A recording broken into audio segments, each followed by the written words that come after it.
Are you about to start the home search process? Well, stay tuned because I have 5 tips to help your offer beat out the competition.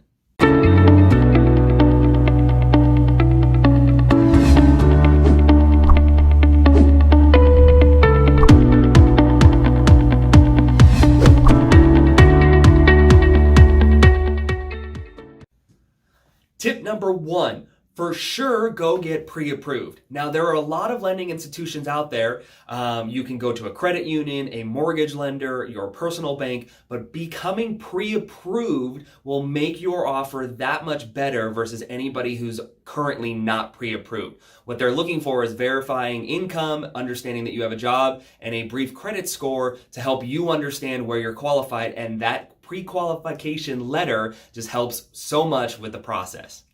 Tip number 2, make sure that you have the lender that you're pre-approved with call the other agent, the listing agent, to help explain your financial situation.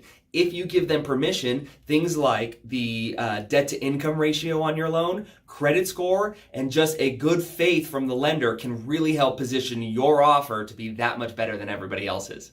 Tip number 3, everybody, is make your offer clean. Now, by clean, we mean the least amount of contingencies as possible. Some of the contingencies that buyers have is loan contingency, making sure you can qualify for a loan, appraisal contingency, making sure that the home values from a third party at the listing and offer price, that those two things match.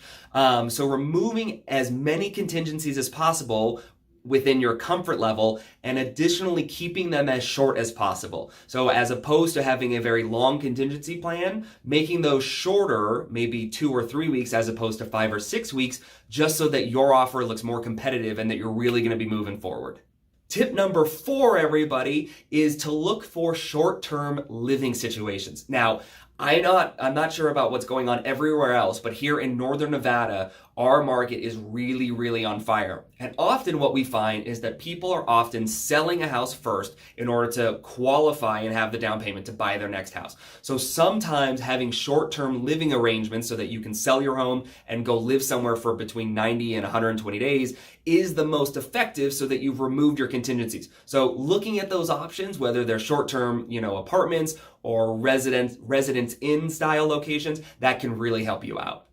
Now, the last thing, and tip number 5, is to make sure that with your offer, you provide the other side, both the listing agent and the sellers, what I call a family letter. Now, a family letter is just a letter on behalf of you to the other party, just to let them know what things you like about that house. Things to include are things, absolutely the things that you like about the house, certainly the features, some of the things and emotions that you felt upon entering the home, and some of the memories that you can think that you and your family are going to be making, or the ideas you have. You're converting that spare bedroom into an office so you can work from home.